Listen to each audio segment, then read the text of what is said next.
معزز دوستو، حال ہی میں سعودی عرب کے العلا مقام پر بہت سارے انگریز گئے اور انہوں نے وہاں وہ ناچ کیا، وہ ننگ پن دکھایا اور وہ طوفان بدتمیزی پھیلایا جس کی مثال شاید سعودی عرب کی تاریخ میں پہلے کبھی نہیں ملتی۔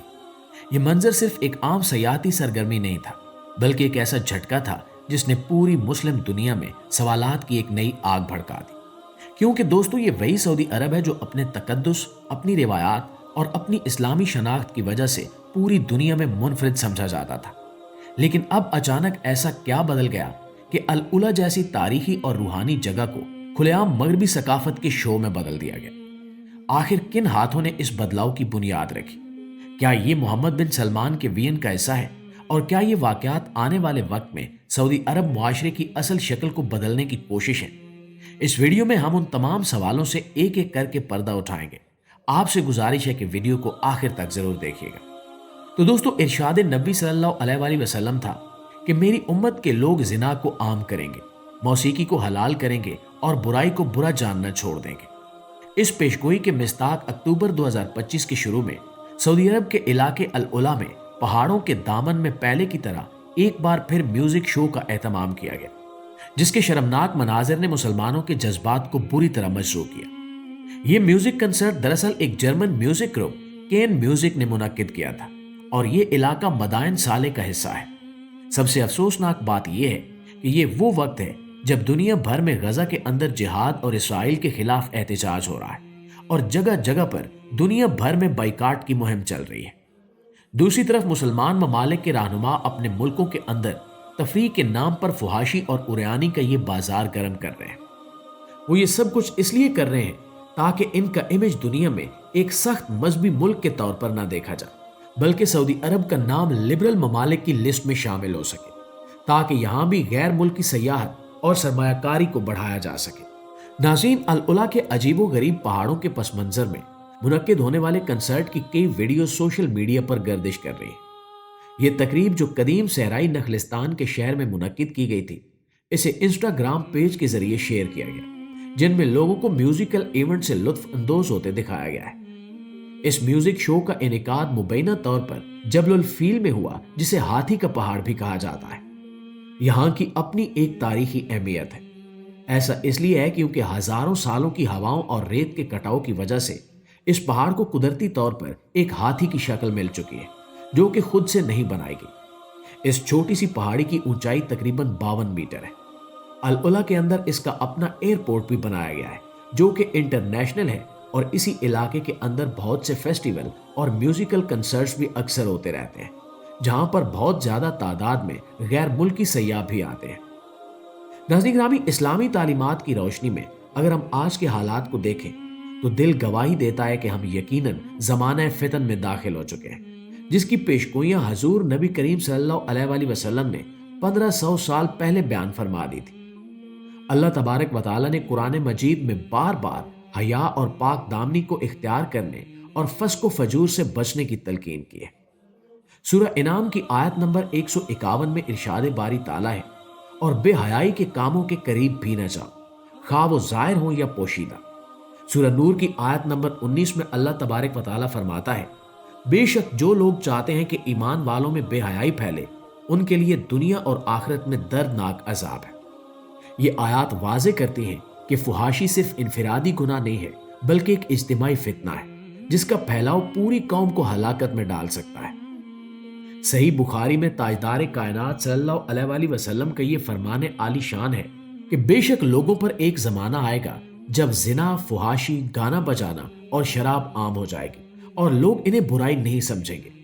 ایک اور حدیث میں حضور اکرم صلی اللہ علیہ وآلہ وسلم نے فرمایا کہ آخر زمانے میں میری امت کے کچھ لوگ گانے بجانے کو حلال کر لیں گے اور ان پر زمین دھنسائی جائے گی یا انہیں بندر اور خنزیر کی صورت میں مسخ کر دیا جائے گا۔ یہ حدیثیں واضح طور پر ہمیں متنبہ کرتی ہیں کہ جب فحاشی، عریانی اور موسیقی کا کلچر ہمارے معاشرے میں عام ہو جائے گا اور اسے ترقی، خوشی یا جدیدیت کا نام دیا جائے گا، تو یہ دراصل فتنہ دجال کی آمد کی زمین ہموار ہو رہی ہوگی۔ حضرت عمر ابن خطاب رضی اللہ تعالیٰ عنہ فرمایا کرتے تھے کہ ہم وہ قوم ہیں جسے اللہ نے اسلام کے ذریعے عزت دی، اگر ہم نے کسی اور ذریعے سے عزت چاہی تو اللہ ہمیں ذلیل کر دے گا۔ معزز دوستو، تاریخ گواہ ہے کہ جب بھی کسی اسلامی سلطنت میں فن موسیقی، عورتوں کی آزادی، شراب اور رقص و سرور کی محفلیں عام ہوئیں تو وہ قوم یا تو اندرونی طور پر ٹوٹ پھوٹ کا شکار ہوئی یا بیرونی حملوں کا نشانہ بنی۔ اندلس اسپین جب مسلمانوں کے عروج پر تھا تو وہاں علم و عدل کا گہوارہ تھا، مگر جب وہاں درباروں میں گانے والی لڑکیاں، میوزک، رقص اور آرام پسندی عام ہو گئی تو جلدی عیسائی افواج نے اسے فتح کر لیا۔ بغداد کے زوال کے وقت بھی دربار خلافت میں ساز و سرور عام تھا اور علماء کی باتیں سننے والا کوئی نہیں تھا۔ پھر سن 1258 میں اس شہر کو خون میں نہلا دیا گیا۔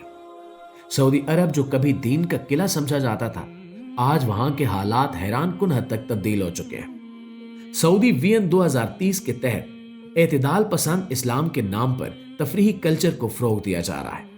خاص طور پر العلا فیسٹیول اس وقت دنیا بھر کی توجہ کا مرکز ہے، جہاں نیم عریاں خواتین کی پرفارمنس، بین الاقوامی گلوکاروں کے کانسرٹس جن میں بے حیائی کی بھرمار ہوتی ہے، لیزر شوز، شراب پارٹیوں جیسے مناظر، تاریخی مقام پر رقص، سنگ موسیٰ کے قریب موسیقی اور مخلوط اجتماعات، یہ سب کچھ نہ صرف اسلامی اقدار کے منافی ہے بلکہ اس سرزمین کی حرمت کی علامت بھی ہے۔ پیارے دوستو، اس کے علاوہ آپ کو بتاتے چلیں کہ یہ شہر صرف جغرافیائی اہمیت کا حامل نہیں ہے بلکہ ہزاروں سال پرانی تہذیب، آثار قدیمہ اور روحانی اسرار کا امین ہے۔ العلا کی سرزمین پر وہ قوم آباد تھی جسے قرآن مجید میں قوم سمود کہا گیا ہے۔ یہ مقام مدائن صالح کے نام سے جانا جاتا ہے، جہاں اللہ کے نبی حضرت صالح علیہ السلام نے اپنی قوم کو اللہ کی طرف بلایا، مگر ان کی نافرمانی پر اللہ کا سخت عذاب نازل ہوا۔ آج بھی یہاں پتھروں میں تراشے ہوئے مکانات، مقبرے اور معبد موجود ہیں جو اس برباد قوم کی ہلاکت اور انجام کی نشانیاں ہیں۔ رسول اللہ صلی اللہ علیہ وآلہ وسلم نے ان آثار کو عبرت کی نظر سے دیکھنے کی تلقین کی تھی، نہ کہ تفریح کے لیے۔ العلا اپنے اندر وہ خاموش پیغام رکھتا ہے جو وقت کے ہر مسافر کو یاد دلاتا ہے کہ طاقت اور عظمت اللہ کے سامنے کچھ نہیں ہے اگر انسان اس کی نافرمانی کرے۔ حضرت عبداللہ ابن عمر رضی اللہ تعالیٰ عنہ فرماتے ہیں کہ جنگ تبوک کے وقت جب رومی فوج کا سامنا متوقع تھا تو نبی کریم صلی اللہ علیہ وآلہ وسلم اور آپ کے صحابہ کرام مدائن صالح کے مقام سے گزرے اور کچھ وقت کے لیے وہاں قیام فرمایا۔ جب آپ کو اس جگہ کے بارے میں بتایا گیا کہ یہ وہی مقام ہے جہاں قوم سمود پر اللہ کا عذاب نازل ہوا تھا تو آپ نے صحابہ سے فرمایا، یہ وہ جگہ ہے جہاں اللہ رب العزت کا عذاب آیا تھا۔ یہاں غم کے آنسو بہاتے ہوئے عبرت حاصل کرو، خوشیاں نہ مناؤ اور نہ ہی یہاں قیام کرو، کہیں ایسا نہ ہو کہ تم پر بھی وہی عذاب آ جائے جو ان پر آیا تھا۔ ناظرین گرامی، صحیح مسلم میں مزید وضاحت ملتی ہے کہ نبی کریم صلی اللہ علیہ وآلہ وسلم کے صحابہ کرام نے مدائن صالح کے اندر موجود کنویں سے پانی لیا، آٹا گوندا اور کھانے کا انتظام کیا تو آپ صلی اللہ علیہ وآلہ وسلم نے حکم دیا کہ اس آٹے کو جانوروں کو کھلا دو اور یہ پانی بھی استعمال نہ کرو بلکہ یہاں سے جلدی گزر جاؤ۔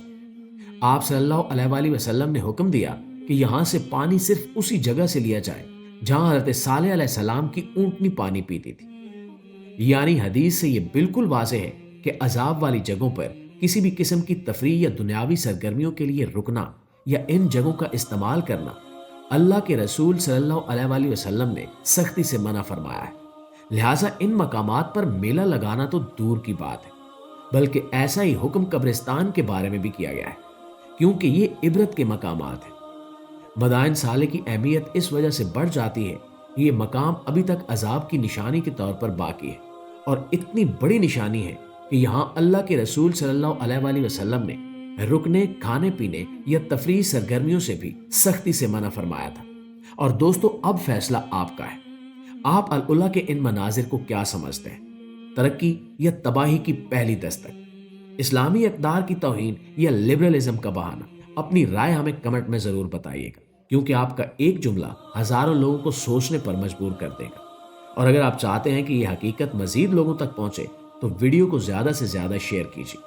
اللہ ہم سب کو زمانہ فتن سے محفوظ رکھے، آمین ثم آمین۔